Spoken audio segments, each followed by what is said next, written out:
Welcome students. Today we will teach you about how do metals and non-metals react. आज जो है हम यहाँ पर पढ़ाएंगे आपको कि मेटल्स और नॉन मेटल्स होते हैं वह कैसे रिएक्ट करते हैं।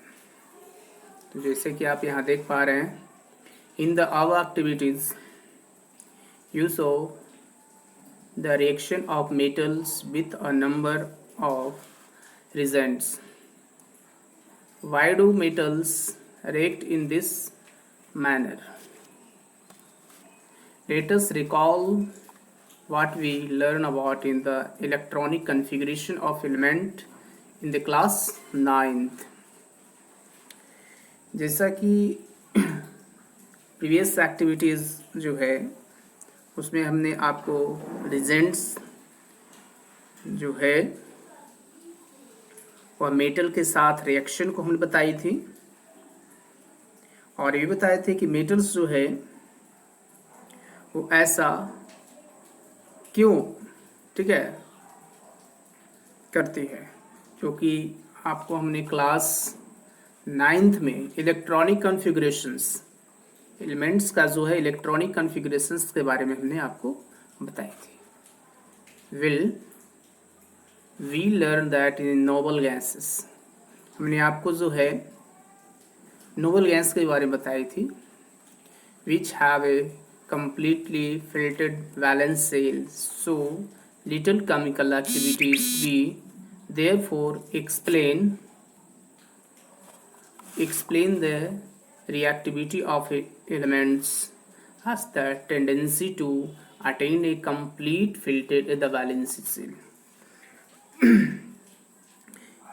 यहाँ पर जो है क्लास 9 में आपने जो है एलिमेंट्स का इलेक्ट्रॉनिक कॉन्फ़िगरेशंस को आपको याद भी होगा। वहाँ पर हमने जो है ये बताई थी कि जो वैलेंसी जो होती है यानी फिल ऑफ द वैलेंस जो कोर होते हैं इलेक्ट्रॉनिक, जब स्ट्रक्चर की बात आती है तो क्लास 9 में जो आपने किए थे उसमें नोबल गैसों की कुछ नाम आती है। ये नोबल जो गैस होते हैं ये लेस बहुत ही कम रिएक्शनल होते हैं, ये बहुत ही लेस अमाउंट में रिएक्शन करता है एनीथिंग किसी अदर एलिमेंट्स या अदर कंपोनेंट्स के साथ, ठीक है। तो इस चीज़ों को जानने के लिए जो है ठीक फिर से जो है इसी चीज़ों को कि ऑल एलिमेंट्स जो होते हैं उसका इलेक्ट्रॉनिक कॉन्फ़िगरेशन कैसे फाइंड किया जाए, और ये इलेक्ट्रॉनिक कॉन्फ़िगरेशन जो है इलेक्ट्रॉनिक कॉन्फ़िगरेशन के अकॉर्डिंग जो है वो मेटल्स और नॉन मेटल्स में जो रिएक्शन होती है इस चीज़ों के बारे में हम आपको बताएंगे, ठीक है। Let us have a look at the electronic configuration of noble gases and the same metals and the non-metals. यहाँ पर जो है हम नोबल गैसों में हम देखेंगे कि मेटल्स और नॉन मेटल जो है उसका इलेक्ट्रॉनिक जो कॉन्फ़िगरेशन होते हैं उस पर हम अटेंशन ध्यान देंगे। क्या ध्यान देने की ज़रूरत है? We can see from table 3.3 that in the sodium atoms has 1 electrons in its outermost shell। जैसे कि टेबल 3.3 अगर आप वहाँ देखिएगा, ठीक है, तो आपको दिखेगा कि सोडियम जो एटम्स होते हैं उसके आउटर सेल में जो होता है ओनली 1 इलेक्ट्रॉन प्रेजेंट होते हैं। If it is lose the electron from its n cell, then its L cell now becomes the outermost cell and that has the stable oct। यहाँ पर जैसे क्लास 9 में हमने आपको बताई थी कि यानी कोई एलिमेंट्स हो, ठीक है, all elements structure of the atoms and molecules, ठीक है, जितने भी एलिमेंट्स हैं वो एटम्स एंड मॉलिक्यूल्स से बने हुए हैं। तो आपको हमने प्रीवियस क्लासेस जो है 9th उसमें हमने एटॉमिक स्ट्रक्चर के बारे में स्टडी कराई थी।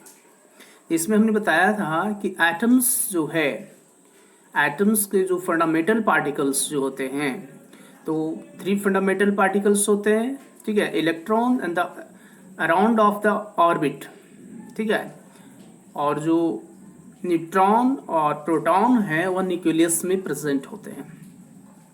तो वहाँ पर जो है आपने के एल एम एन ये सेलों के बारे में स्टडी किए थे। वही बात यहाँ पर भी आ रही है कि सोडियम जो है उसके आउटर मस्ट सेल में जो है 1 एटम्स होते हैं। कितने? 1 एटम्स, या कह सकते हैं 1 इलेक्ट्रॉन्स होते हैं।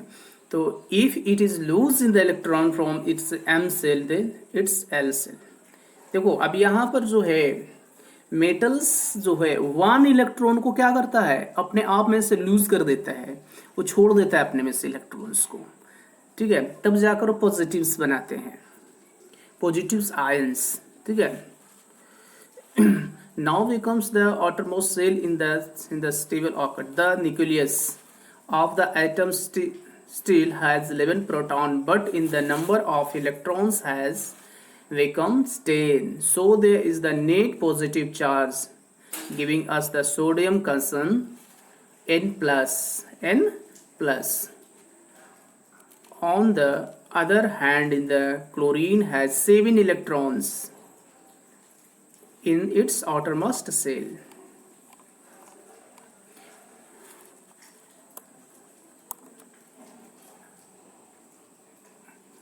This is the tables 3.3 electronic configuration of the some elements. आपके स्क्रीन पर जो दिखाई दे रही है, ठीक है, ये टेबल नंबर 3.3 है। इसमें आप देख पा रहे होंगे कि आपके पास कुछ जो है मेटल्स है, नॉन मेटल्स है, ठीक है।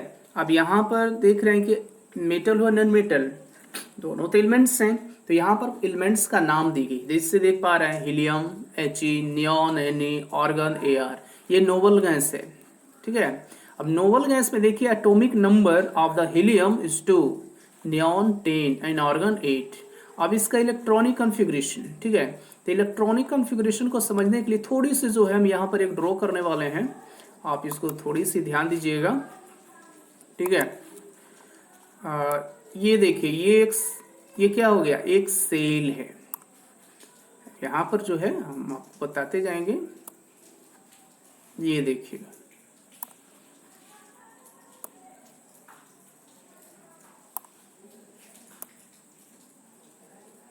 अब देख पा रहे होंगे, ये हमने एक ड्रॉ किया है। आपको हमने बताया था, ठीक है, याद भी होगा आपको कि ये जो है, ये जो आप देख पा रहे हैं ना, ये जो पॉइंट यहाँ पर जो दिखाई दे रही है, ठीक है, इसको और डार्कनेस थोड़ा करते हैं, ठीक है। तो ये क्या है, ये जो आपको यहाँ पर शोध कर रहा है, ठीक है, ये न्यूक्लियस है। क्या है? न्यूक्लियस है। देखिए ये जो शो कर रहा है ना, ये न्यूक्लियस को इंडिकेट कर रहा है। किसको कर रहा है? न्यूक्लियस को। और ये जो दिख रहा है ये के है, ये के सेल है, एल सेल है, एम सेल है। तो इस तरह से के एल एम एन, ठीक है, ये सेल बनते हैं। ये क्या आपका है? के है, ठीक है। देखते हैं यहाँ पर नोट होता है तो हम कर देते हैं। ये आपका के है, के सेल है, ये एल सेल है, एम सेल है, ठीक है, और ये एन सेल है। और सबका जो है एक अपना एनर्जी होती है। जैसे आपको पता होना चाहिए के सेल में ओनली ऑन जो है 2 इलेक्ट्रॉन्स ही रह सकते हैं, ठीक है। जब आपने atomic structure of the atoms के बारे में स्टडी किया था तो के एल एम एन ये जो ऑर्बिट्स होते हैं, ठीक है, तो इस ऑर्बिट में जितने भी ऑर्बिट्स हैं उनकी एक अपनी एनर्जी होती है। के में मैक्सिमम 2 इलेक्ट्रॉन्स रह सकते हैं, ठीक है। उसी तरह से आपने फार्मूला याद होगा कि जब ई फाइंड करते हैं, ठीक है, क्या ई, तो ई इज इक्वल टू क्या याद होगा आपको 2n स्क्वायर, 2n स्क्वायर, ठीक है। तो यहां से इसको हम जो है n जो है नंबर ऑफ ऑर्बिट रखी गई है, ई of the energy of the first orbit, energy of the second orbit, energy of the third orbit, इस तरह से सभी ऑर्बिट का जो एनर्जी लेवल फाइंड होती है। तो आप यहाँ पर देख पा रहे होंगे, ठीक है, कि इस तरह से सभी सेलों का एक अपना एनर्जी लेवल होता है। तो एनर्जी लेवल जैसे ही आपको यहाँ पर पता चलती है, तो सोडियम की कितनी है 2, इलेक्ट्रॉनिक कॉन्फ़िगरेशन जैसे ही करते हैं सोडियम का तो 281, क्या होता है 281, क्योंकि उसके आउटर मोस्ट इलेक्ट्रॉन्स जो है 2 है। तो इसे ऑक्टस पूरा करने के लिए 1 इलेक्ट्रॉन को जो है क्या करेगा, लूज करेगा अपने आप में से, तब वो आकर जाकर सोडियम आयंस बनाता है, ठीक है। तो इस तरह से हम देखते हैं कि सोडियम जो है, यहाँ पर आप देख पाएंगे noble gas helium, helium atomic number of 2, neon 10 and organ 8। तो देखिए ये ऑटोमेटिक जो है अपने आप में फुलफिल किया हुआ है ये सेलों को। Number of electron in shells KLMN। देखिए हीलियम में कितने atomic number, helium of atomic number is 2, 2 is the first orbit.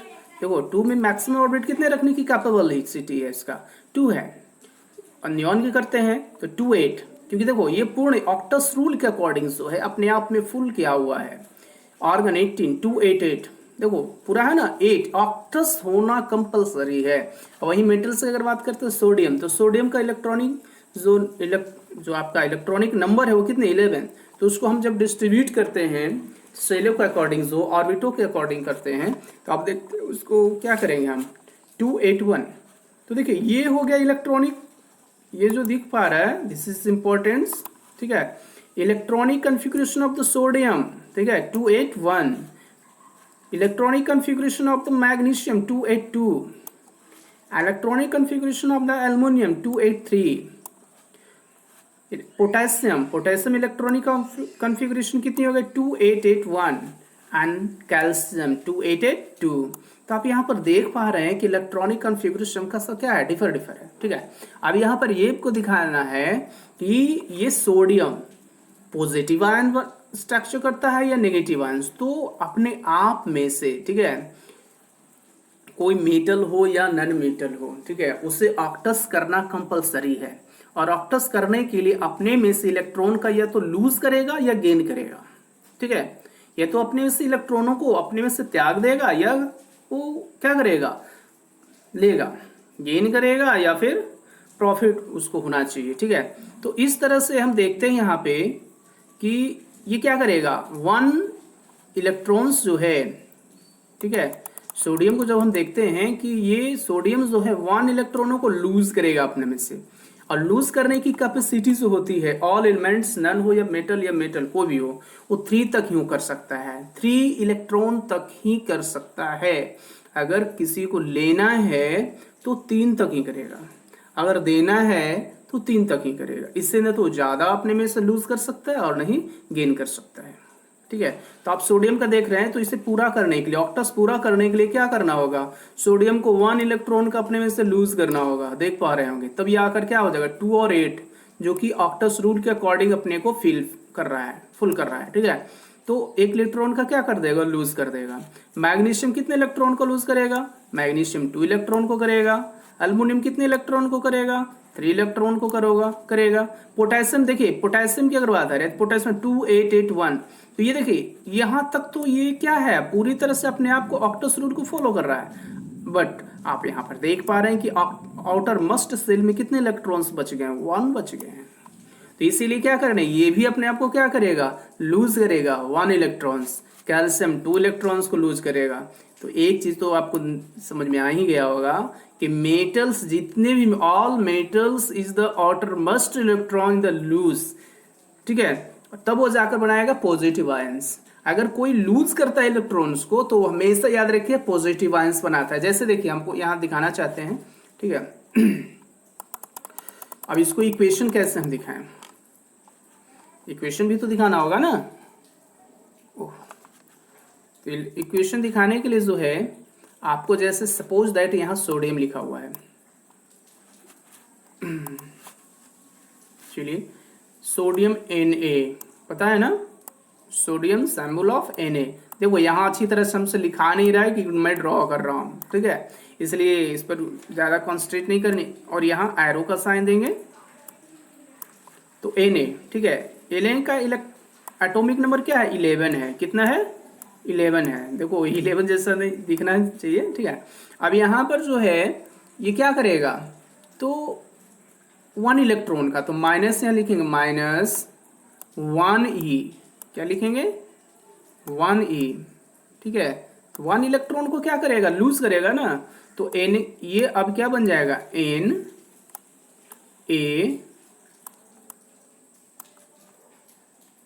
Plus, Na plus बनाएगा। और इसका जो एटॉम, इसके पास जो इलेक्ट्रॉन्स बच गए, कितने बच गए, 10 हो गए। कितने हो गए, 10 हो गए, ठीक है। तो आप यहाँ पर जो है ड्राइंग अच्छी तरह से करिएगा, ये थोड़ा सा दिखने में अच्छा नहीं लग रहा है, ठीक है। तो आप इलेक्ट्रॉनिक कन्फिग्रेशन जितने भी हैं आप देख लीजिए। नन मेटल की बात करें तो नन मेटल गेन करता है इलेक्ट्रॉन्स का। देखिए नाइट्रोजन 7 है ना, तो 7 का इलेक्ट्रॉनिक कन्फिग्रेशन क्या हो रहा है, 2 और 5। तो अब देखिए ऑक्टस रूल के अकॉर्डिंग जो है, इसे एक ऑक्टस रूल को फॉलो करने के लिए कितने इलेक्ट्रॉन की जरूरत है, यानी outer most electron of the 5, ठीक है। तो इसे 8 करने के लिए कितना, 3 और इलेक्ट्रॉन की जरूरत है। कितने इलेक्ट्रॉनों को, 3 का। तो क्या करेगा, 3 इलेक्ट्रॉन को गेन करेगा ना, तो 8 हो जाएगा। तो नाइट्रोजन का इलेक्ट्रॉनिक कॉन्फ़िगरेशन 2 और 5, ठीक है। अब ये जानते हैं कि ये नाइट्रोजन जो है वो पॉजिटिव आयन है या नेगेटिव आयंस है। तो आपको पता होना चाहिए कि जो अगर इलेक्ट्रॉन्स को गेन करेगा ना, वो हमेशा जो है नेगेटिव आयंस होगा, ठीक है, हमेशा याद रखिएगा, ठीक है। तो ये कितने हो गए। अब अगर बात करें नाइट्रोजन आयंस का, तो इलेक्ट्रॉनिक सॉरी, इसमें नाइट्रोजन आयन में जो इलेक्ट्रॉन्स होंगे वह कितने होंगे, 10 होगा। लेकिन इलेक्ट्रॉनिक नंबर कितना होगा, 7 होगा, क्योंकि 3 इलेक्ट्रॉन्स को गेन करा है ना, तब ऑक्टस रूल के अकॉर्डिंग। और नहीं तो ये रिएक्शन ही नहीं करेगा एनीथिंग किसी के साथ। ऑक्सीजन 8 है, 2 और 6 electronic configuration of the oxygen 2 और 6, फ्लोरीन 2 और 7, फास्फोरस 285, सल्फर 286 एंड क्लोरीन 287। अब देख लीजिए क्लोरीन का जरा देखते हैं। तो क्लोरीन को कितने इलेक्ट्रॉन गेन करने की जरूरत है, 1 इलेक्ट्रॉन गेन करने की जरूरत है। एक इलेक्ट्रॉन अगर ये गेन कर लेता है क्लोरीन, तो अपने आप को ऑक्टस कर लेता है। इसीलिए आप क्लोरीन क्या है, नेगेटिव आयंस है। क्या है, नेगेटिव आयंस, ठीक है। And its requires 1 more electron to complete is octet. अभी हमने बताया ना कि कोई भी हो, ठीक है, वह मेटल हो या नॉन मेटल हो, वो ऑक्टस पूरा करेगा ही करेगा। आज जब तक ला कोई मेटल्स या नॉन मेटल्स, या अगर वह ऑक्टस पूरा नहीं करेगा तो वह रिएक्शनबल नहीं होगा। तो रिएक्शनबल में कौन नहीं होता है, तो ओनली नोबल गैस है जो कि रिएक्शन नहीं करता किसी के साथ, ठीक है। If sodium and chlorine were to react, the electron lost by sodium called be taken up by chlorine. After again an electron in the chlorine atom gets a unit negative charge because its nucleus has 17 proton and there are 18 electrons in its Kl and M cell. This gives the chloride ion Cl minus. अब देखिए हम वहां बात आ गई ना कि अगर chlorine की बात करते हैं तो क्लोरीन जो है कितने शेलों को फिल कर रहा है। तो क्लोरीन देखिए, क्लोरीन यहां पर देखिए जरा, KLM एन सेल तक पहुंचना चाहता है, तो एन सेल तक वो नहीं पहुंच सकता है, ठीक है। क्यों नहीं, क्योंकि इसको पहले ऑक्टस रूल के अकॉर्डिंग अपने को फिल करना होगा, ठीक है। So both these elements can have give and take reaction between them as the flow the figure 3.1। अब यहाँ पर देखिए बहुत इंपॉर्टेंट है, हमने भी बताया था, ठीक है, कि सोडियम Na सोडियम Na, तो sodium of the electrons is 11। कितना है, 11, जो कि आप देख पा रहे हैं, ठीक है। तो इलेक्ट्रॉनिक कन्फिग्रेशन सोडियम का क्या होगा, 281। तो ये जब रिएक्शन करेगा क्लोरीन के साथ, किसके साथ, क्लोरीन के साथ जब रिएक्शन करेगा सोडियम, तो 1 इलेक्ट्रॉन को क्या करेगा, ये लूज करेगा ना, तो अब सोडियम आयन बनाएगा। देख लीजिए 28 सोडियम कंसन, ठीक है। वही क्लोरीन की अगर बात करें तो chlorine of the electronic configuration is 287। अब इसे ऑक्टस कंप्लीट करने के लिए 1 इलेक्ट्रॉन को गेन करना होगा, जो कौन देगा, सोडियम इसे देगा। कौन देगा, सोडियम देगा, तो ये दोनों के बीच जब रिएक्शन होती है, ठीक है, तो Na+Cl सोडियम प्लस क्लोरीन, ठीक है, दोनों जब आपस में रिएक्शन करता है तो क्या बनाएगा, सोडियम क्लोराइड बनाएगा। आप जरा इस पे एक चीज ध्यान देने की जरूरत है, ठीक है, कि सोडियम की आउटर मोस्ट इलेक्ट्रॉन कितनी थी, 1 थी। देख लीजिए, बहुत इंपॉर्टेंट से इस चीजों को, sodium outer most electron is the 1, ठीक है, एंड क्लोरीन की आउटर मोस्ट शेल कितनी है, 7। देखिए 1 2 3 4 5 6 7, कितने हैं, 7 है ना। देखिए Cl के चारों तरफ जो क्रॉस साइन जो दी हुई है वह जो है आउटर मोस्ट इलेक्ट्रॉन को इंडिकेट करेगा, ठीक है। तो इन दोनों के बीच कॉम्बिनेशन होगा, कॉम्बिनेशन रिएक्शन हो ना। तो कॉम्बिनेशन रिएक्शन में क्या होता है, कॉम्बिनेशन में दोनों मिलकर 1 हो जाता है, तो NaCl। तो ये आपका क्या हो गया, NaCl जो है, जो नमक हम लोग जानते हैं ना, वो इसी का जो है सोडियम क्लोराइड है, ये केमिकल नेम है। फॉर्मेशन ऑफ सोडियम क्लोराइड, देखिए कैसे सोडियम क्लोराइड जो है फॉर्मेशन होता है, इसके बारे में यहाँ पर बताई गई है। Sodium and chlorine ions being oppositely charged attract each other and are held by the strong electronic force and attraction to exit as sodium chloride NaCl। अभी हमने बताया था कि सोडियम जो है और क्लोरीन जो है, तो सोडियम और क्लोरीन मिलकर के 2 आयन बनाते हैं, पॉजिटिव और नेगेटिव, ठीक है। तो positive ions attract to negative ion and negative attract to positive ion, ठीक है, जिसके कारण दोनों जो है, दोनों के बीच रिएक्शन का जो है एक साइकिल कंप्लीट होती है, ठीक है। It should be noted that sodium chloride does not exist in the molecules but aggregate of the oppositely charged ions। हाँ, अभी हमने बताया कि ये जब दोनों मेटल्स और नॉन मेटल्स मिल करके अगर कोई फॉर्मेशन होता है कंपाउंड का, तो वह जो है आयनिक कंपाउंड बनाएगा। Let us in the formation of the more ionic compound magnesium chloride figure। अब देखिए वही चीज सेम आ गई है, magnesium react of the chlorine, तो magnesium react of the chlorine तो क्या बनेगा, मैग्नीशियम क्लोराइड। तो magnesium chloride is the salt, ये भी एक प्रकार का क्या है, साल्ट है। तो दिस इज इंपॉर्टेंट, सोडियम और मैग्नीशियम, ये जो फर्स्ट इक्वेशन यानी sodium chloride, formation of the sodium chloride and formation of the magnesium chloride is the important.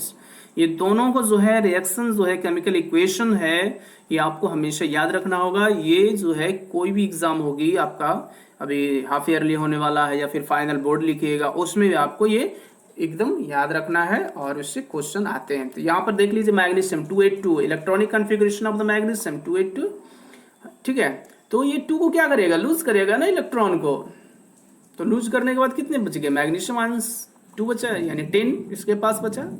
Chlorine 287, तो ये क्या गेन करेगा ना, 1 इलेक्ट्रॉन्स का ये गेन करेगा, तो 282। तो देखिए दोनों अब बैलेंस में आ गई, मैग्नीशियम भी बैलेंस है और क्लोरीन भी बैलेंस है, तो दोनों आपस में रिएक्ट करेगा, ठीक है। तो क्या बनाएगा, मैग्नीशियम क्लोराइड। तो इसको देखिए इस इक्वेशन में लिख सकते हैं, magnesium of the outermost electron is 2, chlorine is कितना 7 है ना, तो 7, तो मैग्नीशियम क्लोराइड बनाई। The compound formed in this the manner by the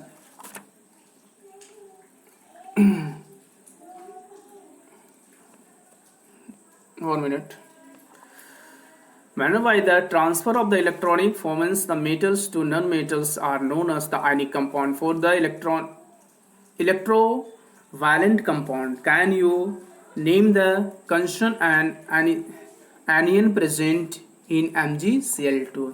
अब यहाँ पर हमने पहले ही बता दिया था आपको, ठीक है, कि अगर कोई मेटल्स और नॉन मेटल्स अगर रिएक्ट करेगा, ध्यान रखिएगा प्लीज अटेंशन, कि अगर जो है मेटल्स और नॉन मेटल रिएक्ट करेगा, ठीक है, तो वहां पर जो है एक कंपाउंड फॉर्मेशन हो रही है। This compound name of the ionic compound, वह कंपाउंड कहलाएगा आयनिक कंपाउंड कहलाएगा, ठीक है।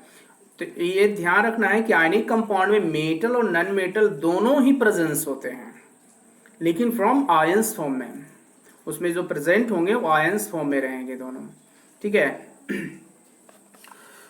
अब यहाँ पर आप देख पा रहे हैं नेक्स्ट टॉपिक जो आपके पास है वह है 3.3.1, 3.3.1 आपके पास आ गई है, ठीक है। अब यहाँ पर प्रॉपर्टीज ऑफ आयनिक कंपाउंड है। यहाँ पर जो हम लोग पढ़ेंगे अभी, फॉर्मेशन ऑफ आयनिक कंपाउंड हमने जान गया, आपको बता दिया कि आयनिक कंपाउंड का फॉर्मेशन कैसे होता है। ठीक है, आयनिक कंपाउंड में हमेशा याद रखिए। ठीक है, अभी हमने बताया था। यहाँ पर अब हम लोग पढ़ेंगे प्रॉपर्टीज ऑफ आयनिक कंपाउंड की, जो आयनिक कंपाउंड है उसका प्रॉपर्टीज क्या है। ठीक है, to learn about in the properties of ionic compound, let us perform the following activities. तो देखो अब